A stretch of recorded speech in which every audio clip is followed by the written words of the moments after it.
আপনাদের কাছ থেকে একটু আমরা জানতে চাই, বলেন ভাই। আমরা কাজ খুব সুন্দর পারি, কিন্তু আসলে অ্যাকচুয়ালি কি এই ভুইয়ালারা ভুই নিচে 20,000 টাকায়।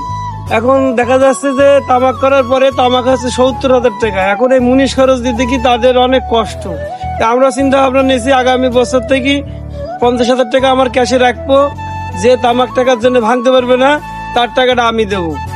বাস কোম্পানি কি করলে এটা আমার দেখার বিষয় নয়। আমার এসব দলের যেসব ছেলেপেলে আছে এরা 40 বোঝার জায়গায় 70 বোঝা দেবে, কিন্তু দাম নেবে সে 8 টাকার মুনিশের টাকায়।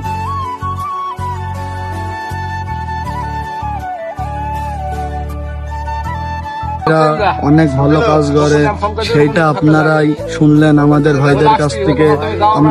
আমাদের ভাইরা অনেক পরিশ্রম করে কাজ করে, কিন্তু তাদের এই মুনিশ খরচের পারিশ্রমিকটা কেউ সেইভাবে দিতে চায় না, সেইভাবে কেউ গুরুত্ব দেয় না।